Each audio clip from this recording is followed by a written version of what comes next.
আশা করি তোমরা সবাই ভালোই আছো। আবার একটি নতুন ভিডিও নিয়ে তোমাদের সামনে চলে এলাম। আমরা করছি ক্লাস 5-এর সেকেন্ড সাবমেটিভ ইভ্যালুয়েশনের একটি মডেল কোশ্চেন পেপার তৈরি করেছি। সেইটার প্রশ্ন এবং উত্তরগুলি তোমাদের জানাবো। আমি গত ক্লাসে ক্লাস 5-এর সেকেন্ড সাবমেটিভ ইভ্যালুয়েশনের একটি সাজেশান দেওয়ার চেষ্টা করেছি। আশা করি তোমরা উপকৃত হবে এবং সেখানেই বলেছিলাম একটি মডেল কোশ্চেন পেপার আনবো। সুতরাং এই মডেল কোশ্চেন পেপারটি দেখো, ঠিক এরূপ টাইপের একটি প্রশ্ন তোমাদের এই সেকেন্ড সাবমেটিভ ইভ্যালুয়েশন হবে, যে পরীক্ষাটি হবে সেখানে পাবে তোমরা। তাহলে প্রথমেই দেখো কি আছে, 36/81 ভগ্নাংশটির লঘিষ্ঠ আকারটি হলো, সঠিক উত্তরটি নির্বাচন করো।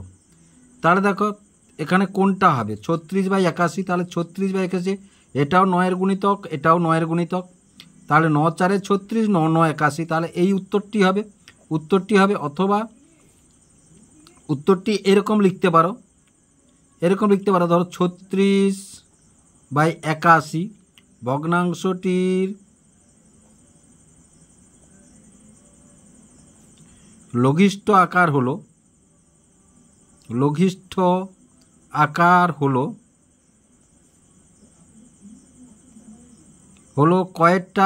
কয়েকটা উত্তর হবে এবং 4-এর নয়। তারপরে দেখো প্রকৃত ভগ্নাংশের আমরা এখানে 3টে উত্তর আছে। কোনটা হবে? আমরা জানি প্রকৃত ভগ্নাংশ মানে হর বড় লব ছোট, এই যে হর বড় লব ছোট, তাহলে ক্ষয়েরটা উত্তর হবে। তাহলে উত্তর খ লব লেস দেন হর। তারপরে দেখো 6 টাকা 3 পয়সা সমান কত? 6.30 টাকা, 63.0 টাকা এবং 6.03 টাকা। তাহলে কোনটা হবে? তাহলে 3কে যদি আমরা 100 দিয়ে ভাগ করি, দেখো তাহলে কি কত হবে না 0.03 হবে। আর আগে তো 6 টাকা আছে, তাহলে এই উত্তরটি হবে। তাহলে উত্তরটি হবে গ 6.03 টাকা।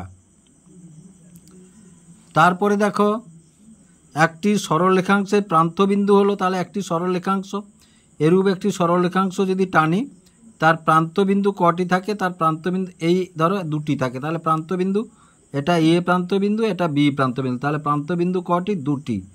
তাহলে ক্ষয়ের দাগের উত্তরটা হবে 2টি।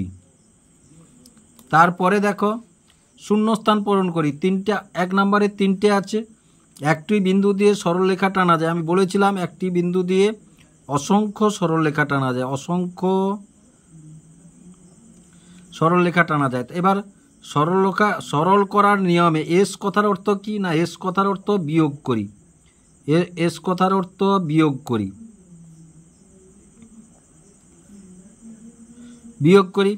বর্গক্ষেত্রের পরিসীমা সমান 4 গুণ বাহুর দৈর্ঘ্য।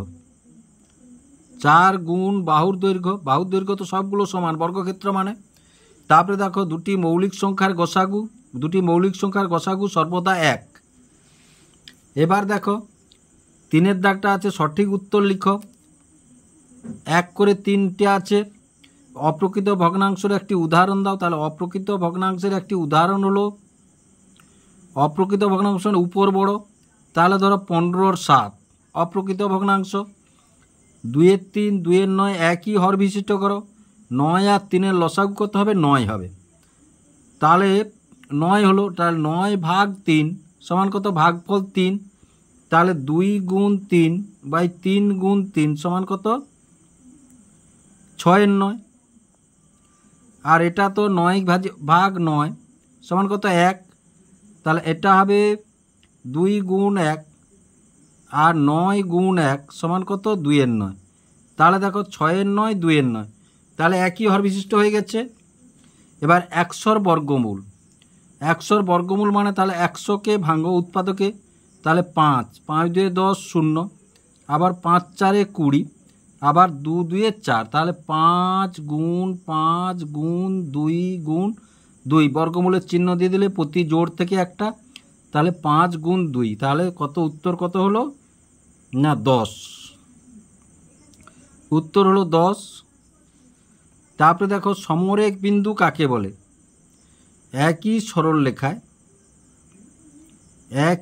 সরলরেখায়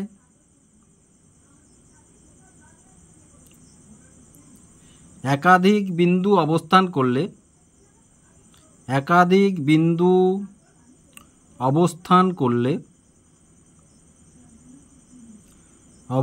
করলে সমরেখ বিন্দু। যেমন ধরো এটি একটি সরলরেখা, এখানে একটি বিন্দু ধরো এ, এটা একটি বিন্দু ধরো বি, এটা একটি বিন্দু ধরো সি। তাহলে এই যে এই সরলরেখায় একাধিক বিন্দু অবস্থান করলে এরা পরস্পর সমরেখ বিন্দু। এবার 4 দাগে দেখো প্রশ্ন অনুযায়ী উত্তর দাও। তাহলে 2 নম্বরের 6টি প্রশ্ন মানে 12 নম্বরের। তাহলে 2 নম্বর প্রথমে আছে এই যোগ করি। তাহলে যোগটি করতে হলে প্রথমে পূর্ণ ভাঙতে হবে। তাহলে পূর্ণ ভাঙতে হলে এটার সঙ্গে এটা গুণ করতে হবে, 5 3 15, তারপরে যোগ করতে হবে 2।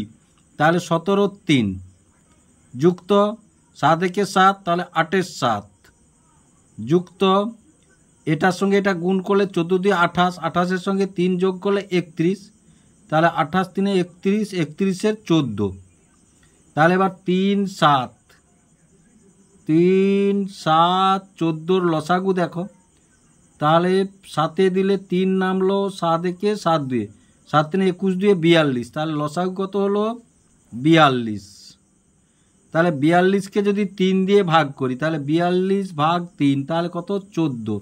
সেই 14 কার সঙ্গে গুণ হবে? 17-র সঙ্গে গুণ হবে। তাহলে 17 গুণ 14 যোগ 7 6 42, তাহলে 8 গুণ 6 যোগ 14 3 42, তাহলে 31 গুণ 3। তাহলে সমান দেখো, নিচে তো 42 থাকলো। এবার 17-কে 14 দিয়ে গুণ করলে 4 7 28-এর 8, হাতে 2, 4 1 4 6, 1 7 7, 1 1 1, তাহলে 8 7 13 3 1 1 2, তাহলে 238, আর 8 48, আর এটা গুণ করলে 3 1 3 3 3 9, তাহলে 238 48 আর 93 যোগ করলে 8 8 16 3 19-এর 9, 9-কে 10 4 14 3 17, 379। তাহলে 379-র 42, একে যদি আমরা পূর্ণ করি তাহলে 379-র 42, তাহলে 42-কে 9 দিয়ে, তাহলে 9 দিয়ে করলে 9 2 18, 8 হাতে 1, 9 4 36, 1 37, 9 থেকে 8 গেলে 1, তাহলে সমান কত? 9 পূর্ণ 1-এর 42। তাহলে বুঝতে পারলে যোগটা হয়ে গেল। এবারে দেখো 3-এর 7 ও 5-এর 11, এর মধ্যে কোনটি ছোট কোনটি বড়? তাহলে 3-এর 7 5-এর 11, এটা সহজ পদ্ধতি যদি করি তাহলে 7 আর 11-র লসাগু হবে না। তাহলে 7 আর 11-র লসাগু কী হবে? এদের গুণফল, তাহলে 77। তাহলে দেখো, তাহলে 3-এর 7 গুণ 77, তাহলে 7 1 7 1, তাহলে কত? 33। আর এটা 5-এর 11 গুণ 77, তাহলে 11 7 77 সমান কত? 35। এবার কোন সংখ্যাটা বড়? এটা বড়, এটা ছোট। তাহলে এটা বড়, এটা ছোট। তাহলে আমরা কি লিখতে পারবো? 5-এর 11 বড় আর 3-এর 7 ছোট। এইরকম সহজ পদ্ধতি তোমরা অবলম্বন করবে, তাড়াতাড়ি অঙ্কগুলো হয়ে যাবে। এবারে দেখো গয়ের দাগে কী আছে? আয়তাকার ক্ষেত্রের পরিসীমা 120 মিটার, প্রস্থ 20 মিটার হলে দৈর্ঘ্য কত? তাহলে 120 মিটার পরিসীমা। তাহলে আমাদের আগে অর্ধ পরিসীমা বের করতে হবে। তাহলে অর্ধ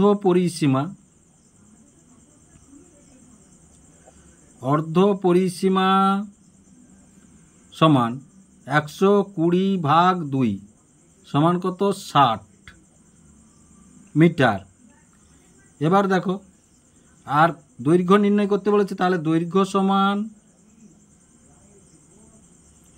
অর্ধ পরিসীমা বিযুক্ত, তাহলে অর্ধ পরিসীমা 60 বিয়োগ প্রস্থ মানে 20 সমান কত? 40 মিটার। সমান কত? 40 মিটার। তাহলে হয়ে গেল। সহজেই করতে হবে, তাড়াতাড়ি করতে হবে, কারণ সময়ের ব্যাপারটা আছে তোমাদের। একটি আয়তাকার জমির ক্ষেত্রফল 918 মিটার, যদি জমিটির দৈর্ঘ্য 54 মিটার হয় তবে তার প্রস্থ কত? তাহলে দেখো আয়তাকার আয়তাকার জমির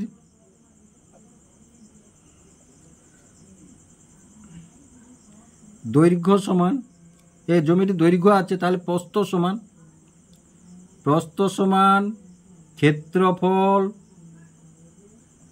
বাই দৈর্ঘ্য, ক্ষেত্রফল বাই দৈর্ঘ্য।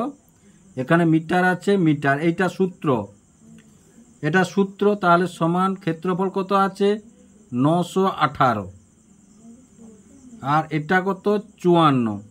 তাহলে দেখো 9 যদি দিই 9 × 54, 9 কে 9, 0, 9 2 18, আবার 6 যদি দিই আমরা, তাহলে দেখো 6 কে 6 আর 6 7 42, তাহলে সমান কত 17 মিটার, 17 মিটার। এবার দেখো 4 দাগের অঙ্কটি দেখো, এটা সবই 2 নম্বরের। 5229.432 স্থানীয় মানে বিস্তার করে কথায় লিখি।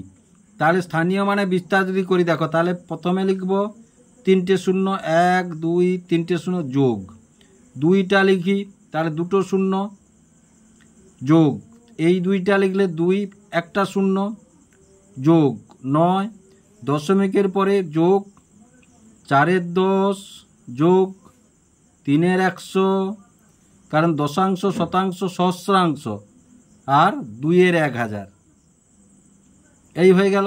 এবার কথায় যদি আমরা লিখি তাহলে কি লিখব না 5229 বা 2.1 একক লিখতে পারি, অথবা 29 লিখতে পারি, যেটা লিখতে পারি। তাহলে 29 4 দশাংশ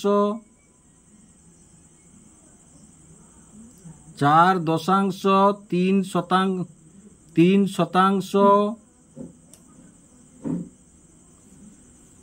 আর 2 সহস্রাংশ,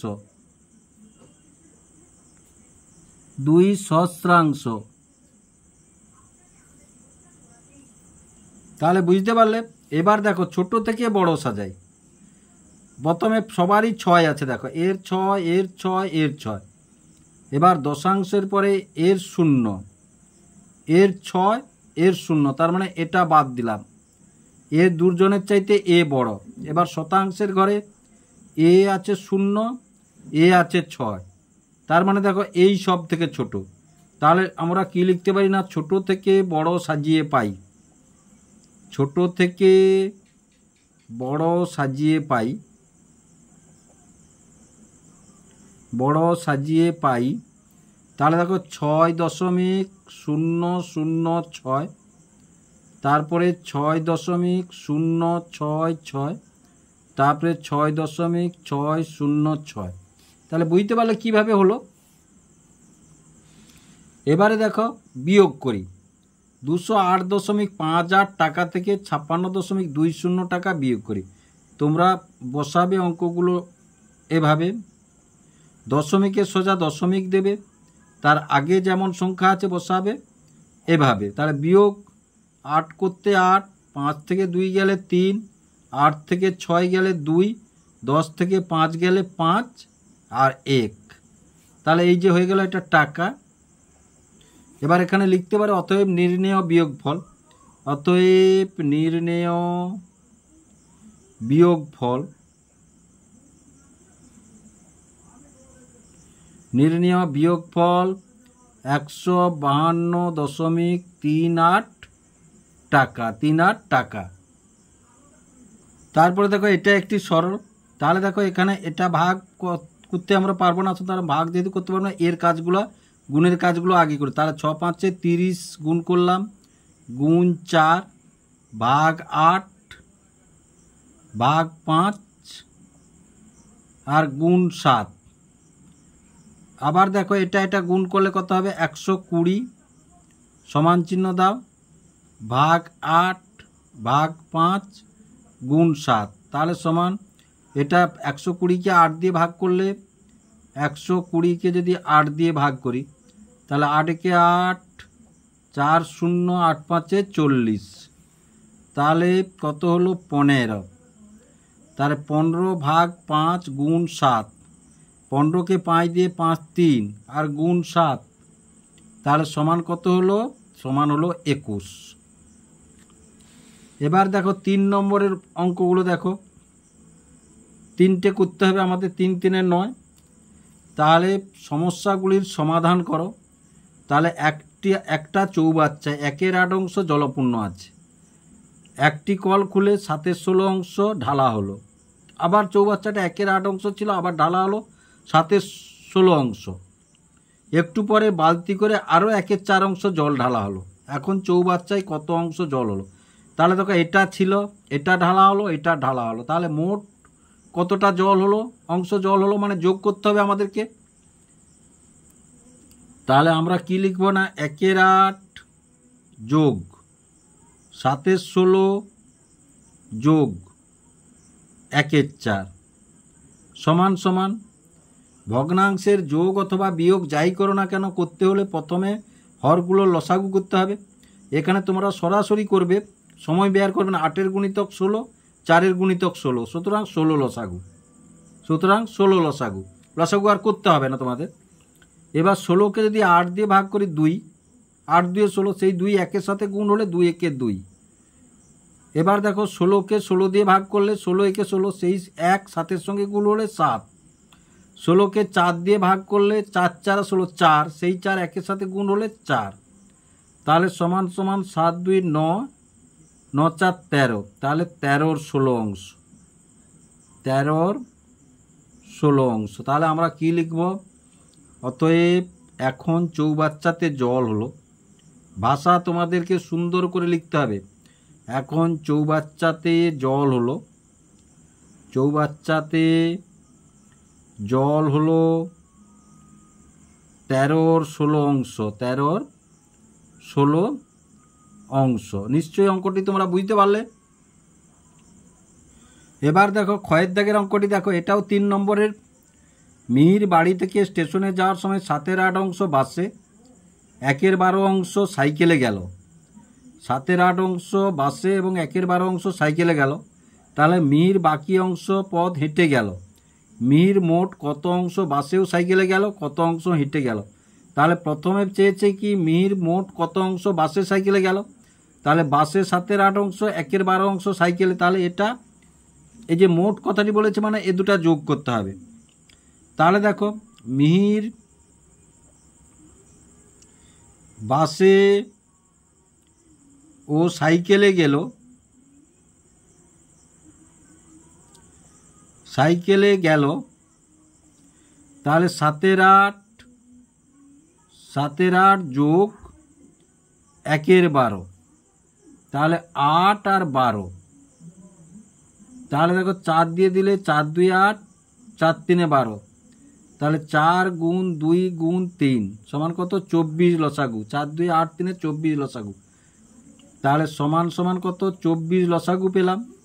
এবার দেখো 24কে যদি 8 দিয়ে ভাগ করি, তাহলে 8 3 24, 3, সেই 3 কার সঙ্গে গুণ হবে? 7-এর সঙ্গে। তাহলে 7 3 21 যোগ 24কে 12 দিয়ে ভাগ করলে 12 2 24, 2, সেই 2 কার সঙ্গে যোগ হবে? এ গুণ হবে 1-এর সঙ্গে। তাহলে 2 1 2, তাহলে সমান 21 দিয়ে 23 24, কত? 23 24 অংশ। এবার দেখো মোট পথটাকে যদি আমরা 1 ধরি, তাহলে সে হেঁটে গেল, সে হেঁটে গেল, সে হেঁটে গেল। তাহলে 1 বিয়োগ 23 24 সমান, তাহলে দেখো এর নিচে কিচ্ছু নেই, মানে 1 1 আর 24-এর লসাগু 24 24। এইবার দেখো 24 যদি হয়, তাহলে 24কে 1 দিয়ে ভাগ করলে 24 হয়, সেই 24 1-এর সঙ্গে গুণ হলে 24 একে 24 বিয়োগ 24কে 24 দিয়ে ভাগ করলে ভাগফল হয় 1, সেই 1 23-এর সঙ্গে গুণ করলে 23, তাহলে 24 থেকে 23 গেলে 1 আর 24, তাহলে এত অংশ। তাহলে মিহির বাসেও সাইকেলে গেল 23 24 অংশ, আর সে হেঁটে গেল 1 24 অংশ, হেঁটে গেল 1 24 অংশ। তাহলে নিশ্চয়ই বুঝতে পারলে অঙ্কটি। এবার দেখো একটি সরল আছে, 6 ভাগ তৃতীয় বন্ধনী শুরু 1 যোগ 4 ভাগ দ্বিতীয় বন্ধনী শুরু 1 যোগ 3 ভাগ প্রথম বন্ধনী শুরু 1 যোগ 4 ভাগ 2 প্রথম বন্ধনী শেষ দ্বিতীয় বন্ধনী শেষ তৃতীয় বন্ধনী শেষ। তাহলে দেখো সমান সমান, তাহলে প্রথমে ভাগে নিয়ম অনুযায়ী সরলের প্রথমে প্রথম বন্ধনীর কাজ করতে হবে। তাহলে এগুলো যেমন পড়ে আছে পড়ে থাকবে, প্রথম বন্ধনী পর্যন্ত যাব আমরা। তাহলে 6 ভাগ 1 যুক্ত 4 ভাগ 1 যুক্ত 3 ভাগ প্রথম বন্ধনী 1, এটা এবার ভাগ করলে 2 2 4, 4কে 2 দিয়ে ভাগ করলে 2, তাহলে 2,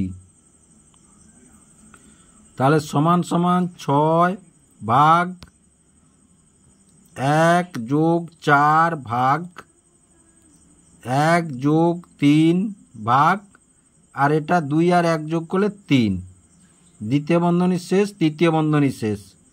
তাহলে 6 ভাগ তৃতীয় বন্ধনী শুরু 1 যোগ 4 ভাগ, তাহলে 1, এটা 3কে 3 দিয়ে ভাগ করলে 1, দ্বিতীয় বন্ধনী শেষ তৃতীয় বন্ধনী শেষ সমান 6 ভাগ 1 যোগ 4, 1 1 যোগ করলে 2, তৃতীয় বন্ধনী সমান 6 ভাগ 1 যোগ 4কে 2 দিয়ে ভাগ করলে 2, তৃতীয় বন্ধনী শেষ সমান 6 ভাগ 2 আর 1 3, তাহলে সমান 6কে 3 দিয়ে ভাগ করলে 2। তাহলে এটাই হলো সরলের অ্যান্সার বা উত্তর। তোমরা উত্তর লিখবে। তারপরে দেখো, তারপরে একটি অঙ্ক আছে। আজ আমি আমার জেঠুর বাড়ি যাব। আমি বাড়ির থেকে প্রথমে 1.223 কিলোমিটার পথ হেঁটে গেলাম। তারপর 11.272 কিলোমিটার পথ বাসে গিয়ে আবার 0.351 কিলোমিটার পথ হেঁটে গেলাম। আমি বাড়ি থেকে কত কিলোমিটার পথ গেলাম?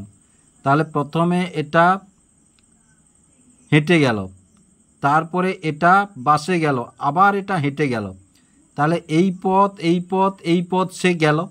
তাহলে মোট কত কিলোমিটার গেল মানে আমরা যোগ করলেই পেয়ে যাব। তাহলে দেখো প্রথমে 1.223, তারপরে দেখো 11.272, তারপরে দেখো 0.351। দেখো সংখ্যাগুলো দশমিকের সোজা দশমিক বসিয়েছি, দশমিকের যোগ বিয়োগের ক্ষেত্রে দশমিকের সোজা দশমিক বসিয়েছি, তারপরে যেমন সংখ্যাগুলো আছে তেমন সংখ্যাগুলো বসিয়েছি। তোমরা এই দশমিকে এটা ভুল করো তোমরা, কিন্তু দশমিকের যোগ বিয়োগের সবসময় জানবে দশমিকের সোজা দশমিক বসবে। তারপরে যেমন যেমন সংখ্যাগুলো আছে, দেখো এখানে দুটো আছে দুটো বসে গেছে, এখানে একটা আছে একটা বসে গেছে, এখানে নেই অর্থাৎ শূন্য আছে শূন্য বসে। আর তারপরে দেখো কেমন বসিয়েছি। তাহলে 3 2 5 1 6, 7 5 12 2 14 4, হাতে 1, 3 1 4, 2 6 2 8, দশমিকের সোজা দশমিক নামে তো 1 1 2 আর 1, তাহলে 12.846 কিলোমিটার। অতএব বাড়ি থেকে আমি বাড়ি থেকে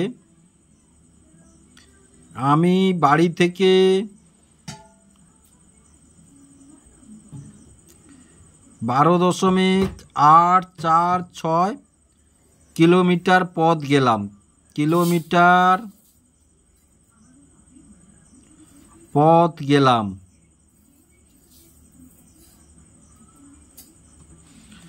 এবার তারপরে দেখো আরও একটি অঙ্ক আছে। একটি বিন্দু দিয়ে 4টি সরলরেখাংশ অঙ্কন করি এবং সরলরেখাংশগুলি এবং রেখাংশগুলির নাম লিখি। এবার দেখো এই দাগটা আলাদাভাবে পেতে পারো, এটা আমি একসঙ্গে করে দিয়েছি, কিন্তু তোমাদের কোনো কোনো স্কুলে এই দাগটা আলাদাভাবে করবে এবং দুটো দিয়ে রাখবে, একটা সেখানে তোমাদেরকে করতে হবে, বুঝতে পারছো? তাহলে দেখো একটি বিন্দু দিয়ে ধরো এই একটি বিন্দু, এই বিন্দু দিয়ে কটি সরলরেখাংশ টানা যাবে? কটি সরলরেখাংশ? এই একটি টানলাম, আবার দেখো এই একটি টানলাম, 4টি বলেছে, 4টি। তারপরে দেখো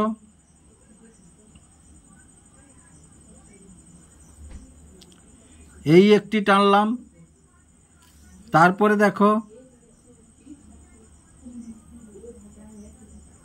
এই একটি টানলাম, 4টি সরলরেখাংশ হয়ে গেল। তাহলে এটার নাম দিলাম ধরো এ বি, এটার নাম দিলাম ধরো সিডি, এটার নাম দিলাম ধরো ইএফ, এটার নাম দিলাম ধরো পি কিউ। তাহলে বলেছে রেখাংশগুলির নাম লিখো। রেখাংশগুলির এবার পেন্সিলে এঁকে নিলাম। এবার রেখাংশগুলি হলো কি? রেখাংশগুলি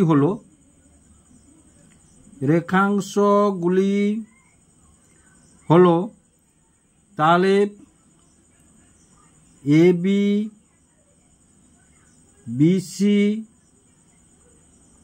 A B CD, CD, EF এবং পি কিউ।